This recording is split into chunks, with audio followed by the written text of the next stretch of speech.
Hello guys, and welcome back to episode 2 of Chat with Chaz. Today I am going to be talking to Curtis, who's a 48-year-old recovering addict with 30 plus years of active addiction. He has come from a family of addicts. He is also a sexual abuse survivor from an addict uncle at the age of 7 years old. He's tried every substance to try to numb his pain for the better part of his life. He's been to prison 2 times. Now he's 18 months clean at a mental health tech on an adult psych unit, trying to be someone's flashlight to find their way out of the darkness.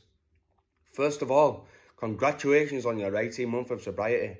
That's a significant achievement, and it's commendable that you are using your experiences to try and help others.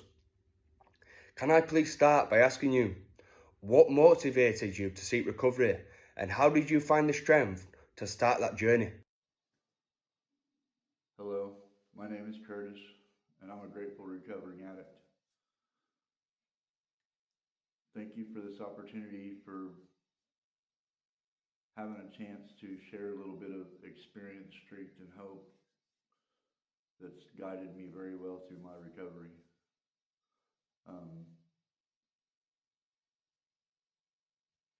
What motivated me to seek recovery was that the pain of remaining the same finally outweighed the fear of the change. Can you share a defining moment in your recovery that significantly impacted your path? A defining moment that really solidified my recovery was my 1-year-old daughter when I was 90 days clean. I was cleaning out the bedroom where I would isolate and use. Uh, this will be a trigger warning. I was an IV user, and I was cleaning out the bedroom, and in the transfer of moving trash from the bedroom to outside, a piece of cotton fell off of something that was in the bedroom that I was using, and my 1-year-old daughter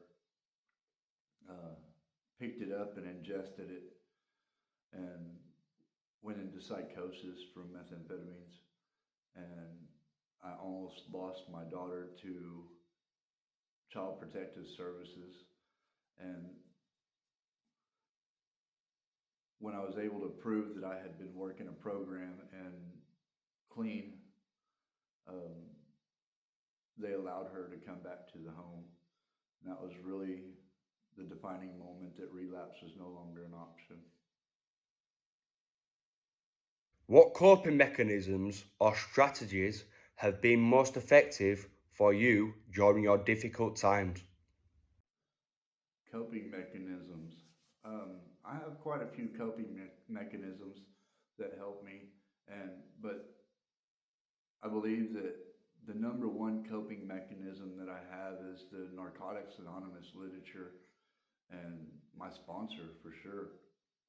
Uh, I have a great relationship with my sponsor. He's got 27 years clean. So when I'm feeling some type of way, he can usually get me focused on the right path. How have your relationships changed since you began your recovery journey? Wow, relationships have changed significantly. Um, Me and my wife, we met in active addiction. She got clean before I did when she got pregnant with my daughter, and I was still using. And I thought I got real close to destroying that relationship while I was still actively using, and she was clean when I chose to recover. Man, that all relationships in my life have significantly changed. I've rebuilt relationships with my family members, and I've lost some relationships as well. Uh, but those, I don't really consider those relationships a loss because those were people that were actively using and probably to this day still actively using. But they've changed significantly, And I'm truly grateful for some of the relationships that I've been able to rebuild. What role, if any, has therapy played on your healing journey? So when I talk to my patients on the psychiatric unit, I tell them that I didn't have a drug problem, I had a drug solution. And that solution was for my trauma. And therapy has helped me identify the root cause of my trauma so I can heal from it from the inside out. And it's taught me how to heal from that trauma without having that drug solution anymore. It's been a significant impact on my recovery. Um, that's Therapy's really, in my opinion, the only way to heal from your trauma. Um, Numbing it with anything, even psych meds, it's only a temporary fix to a permanent problem. Have you found any specific support groups or communities that have been particularly helpful to you? My number one support group is Narcotics Anonymous. I've used several different types.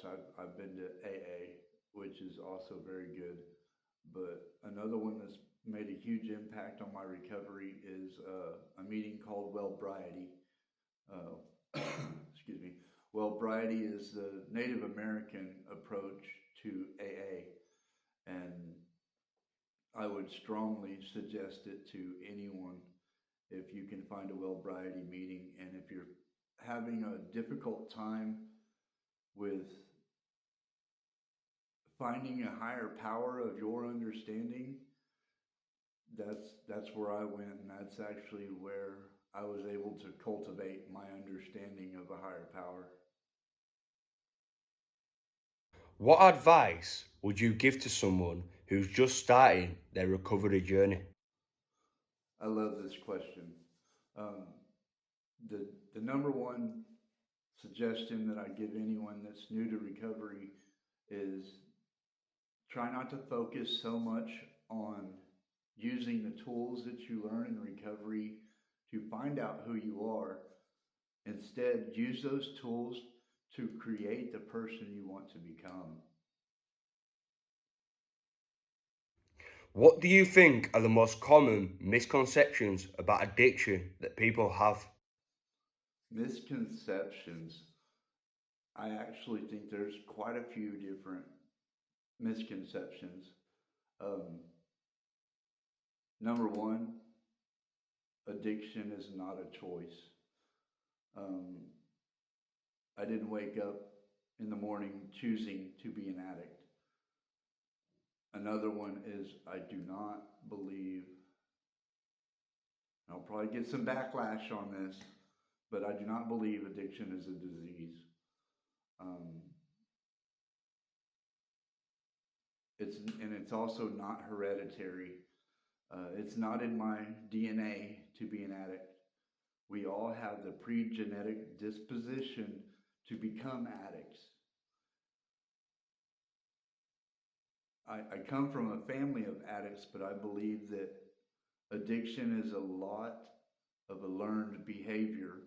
I watched my family members cope with their trauma and their pain with substances, and I learned that from them. So that's probably one of the biggest misconceptions that I can think of at the moment. How do you approach helping others who are struggling with similar issues? How I help others with similar issues is number one, when I hear them start making excuses, justifications, and rationalizations for their behaviors, I am very, very fast to call them on their bullshit and let them know that they must change their mindset. What do you believe is the most important thing to communicate to someone in the depths of addiction? One of the most important things to communicate to an addict that's in active addiction is that you are not broken beyond repair. It's going to take some time and it's going to take some work, but you can be fixed. How do you maintain boundary while supporting others in recovery? How I maintain boundaries is I put those boundaries out there right out the gate. I let them know where I stand and that I will not back down off my boundaries. Um, it's very important to have boundaries because my number one boundary is I have to protect my own recovery. If I feel that helping you is putting my boundary or my recovery in jeopardy, I'll let you know and I will back down. I'll back off and I'll tell you to seek help elsewhere. Um, but telling you to seek help elsewhere, I will absolutely try and help you find different avenues before I back away. What have you learned about yourself through your recovery process? What I've learned about myself in my recovery is that number one, I'm not broken beyond repair. And number two, I may have done bad things in my past, but that doesn't make me a bad person. I just, I needed some help. I needed some help to live up to my full potential. How do you celebrate milestones in your recovery? Celebrating milestones in my recovery, that consists of cake and milk, and I live in the Wichita Mountains in Oklahoma, and Mount Scott is the highest elevation of the mountains, and I write a gratitude list, and I thank my higher power for helping me get to that milestone, and I tie it to a balloon, biodegradable balloon string, and the paper is infused with seeds, and it's also biodegradable. And I do a balloon release off the top of Mount Scott. What activities or hobbies have you found that help you stay grounded and focused? What helps me stay grounded in my recovery is I have a 2 year old daughter that's very curious. She loves being outside, so we do a lot of things with nature. We go to parks, we go to the lake, we go to the mountains. We uh, we do lots of family activities. We like going to aquariums, the zoo. Uh, she loves animals, and that really helps me stay grounded and keep my eyes focused on my main goal. What are your goals for the future, both personally and professionally?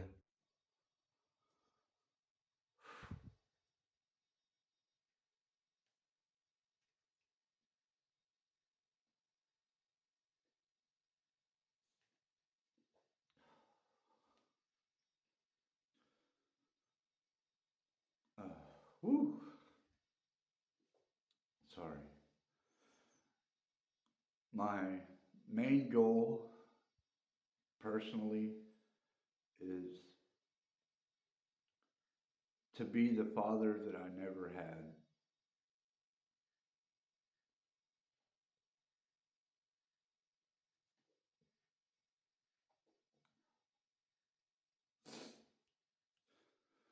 Professionally, professional goals.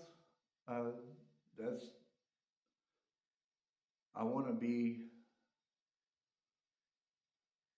I want to open an anger room where people can just go in and release some anger and pent up rage that they have. Go in and just break some shit with no consequences. You know. That's that's my goals. What self-care practices do you find most beneficial in maintaining your mental health? Meditation is one of the most important ways that I maintain my mental health. Also, going to work, believe it or not, working on an adult psychiatric unit really helps me maintain my mental health because really the only thing that separates me from my patients is the color of our scrubs. Uh, it's easy for me to maintain my mental health and because number one, I can look at my patients and really see and understand that it could have been me sitting in their chair instead of them. I'd just like to say a massive thank you to Curtis for coming on and speaking about what's gone on in his life. It hasn't been easy, but thank you so much, and I really do appreciate it. If anybody else wants to be given the chance to come on and speak about what they've gone through, please just drop me a message. Like, comment, and share. Thank you, guys. Let's spread awareness together. I'd like to take this time to thank you, Chaz. This has been a very, very, very great experience for me. Um, the debt that I owe the program of recovery is to carry the message. And if you don't know the message is hope, the promise is freedom. Freedom from active addiction that an addict, any addict, can stop using, lose the desire to use, and find a new way to live. And I'm so grateful I found it. Thank you.